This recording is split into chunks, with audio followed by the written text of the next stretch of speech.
Hi, and welcome to Chapter 1. This week's Chapter 1 is Grave Deception, Book 3 in the Maisie Doss Mysteries.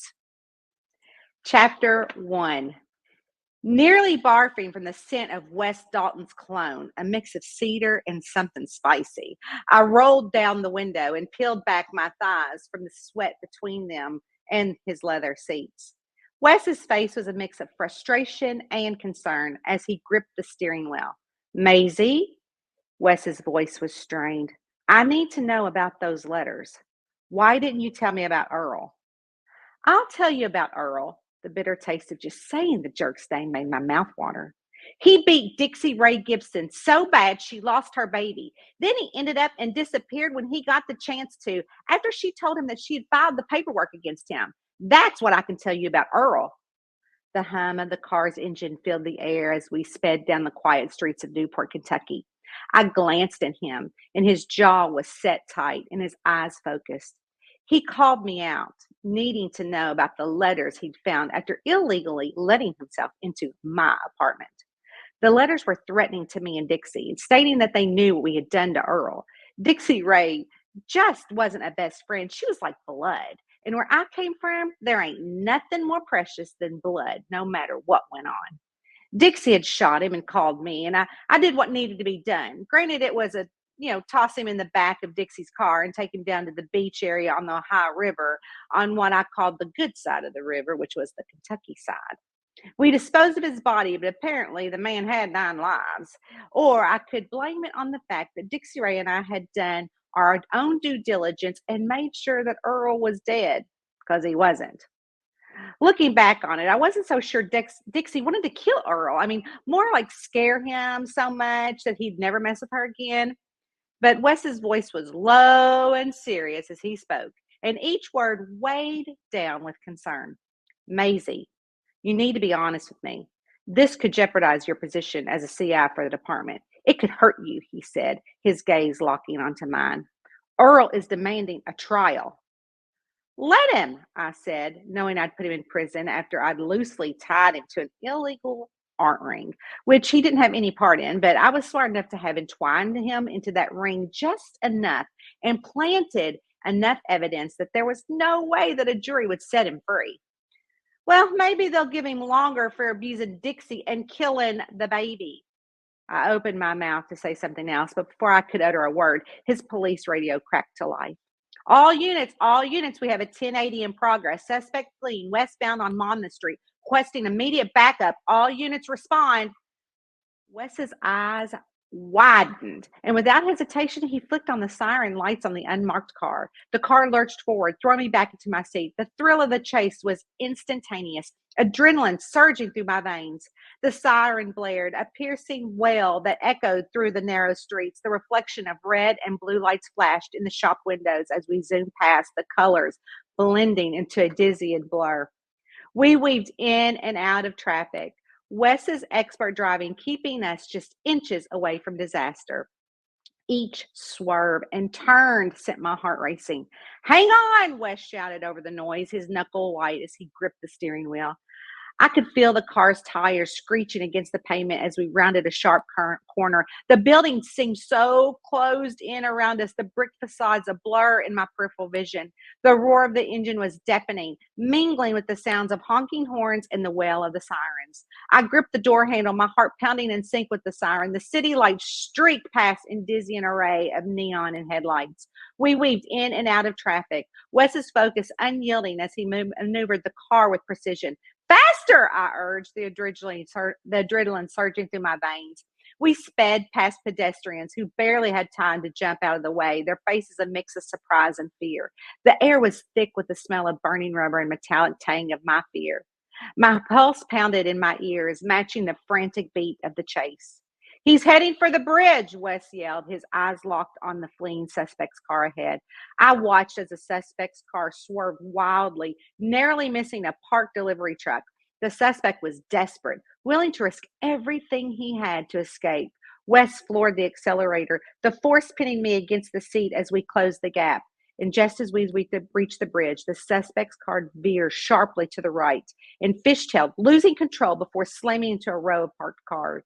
Metal crunched and glass shattered, the sound reverberating through the afternoon. West brought our car to a screeching halt, and the suspect, a lanky figure in dark clothes, rolled across our hood before scrambling to his feet.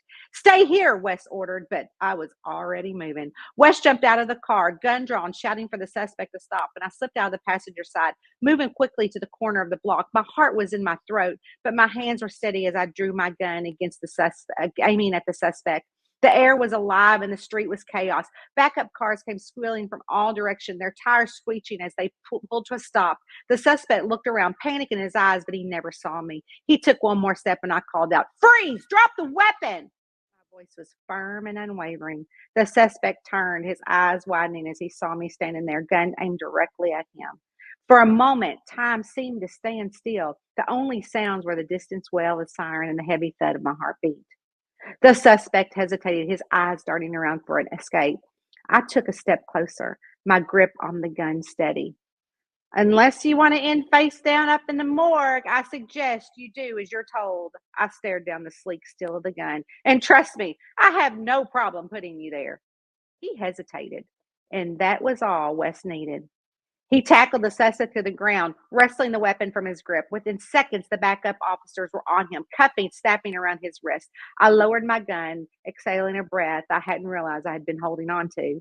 Wes looked up at me in a mixture of relief and pride in his eyes. Put the gun away, Doss, he demanded. Both of us knew it was better for him to appear as though he had apprehended the suspect by drawing his gun and not me. I nodded, feeling the adrenaline start to ebb away. The thrill of the chase might be over, but the question about Earl and those letters still loomed large. Thanks, buddy, I said to the perp with a grin, knowing that he was really taking the heat off of me out of Wes's car. The letters. You can go back to the car now, Wes instructed me. Now, I wasn't one to be told to do what to do, but I was smart enough to know when to listen, and Wes's tone left no room for argument. Besides, I had no desire to stick around and risk the attention of the other officers. I slipped back into the shadows, blending in with the small crowd that had gathered to watch the spectacle. The flashing lights painted everything in a mix of red and green. I moved quickly but casually, keeping my head down and my movements smooth. It was a second nature to me, a skill honed from years of needing to be invisible when it mattered the most. The officers were busy securing the perp and dealing with the chaos to notice me, and I skirted around the edge of the crowd, using the noise and confusion to my advantage. My heart was still pounding, but I focused on staying calm and controlled. The last thing I needed was to draw unwanted attention. I reached the car and slipped inside, the leather seat still warm from before. The sirens blare and the chatter of the police radio filled the outside air, but inside the car it was eerily quiet. I took a deep breath and tried to steady my nerves. Glancing around, I noticed some papers sticking out from the glove box. Curiosity got the better of me, and I carefully opened it. Inside, a stack of notes came into full view. Not Wes's, but the ones Earl had been anonymously sending to me and Nixie, and my stomach tightened. Hesitant for a moment, I looked out the window to ensure no one was watching. The officers was busy with the perp and their attention far from me, and I quickly took the notes, folded them, and slipped them into the waistband of my jeans, hiding them under my tank top. The papers felt cold against my skin, a stark contrast to the heat and the adrenaline still coursing through me. A hard knock on the passenger window jolted me out of my thoughts. My heart skipped a beat. It was Sergeant Wilt who was standing there, his face a mask of stern authority. He gestured for me to roll down the window, and I complied, lowering it down with shaking hands. Sergeant Wilkes, I greeted him, trying to keep my voice steady. Doss, he again called me by my last name, his eyes narrowing. What are you doing with Wes? You shouldn't be here. There's no CI case for you. My mind raced, searching for an explanation. I was just before I could finish, Officer Bream approached, his familiar presence surprising relief.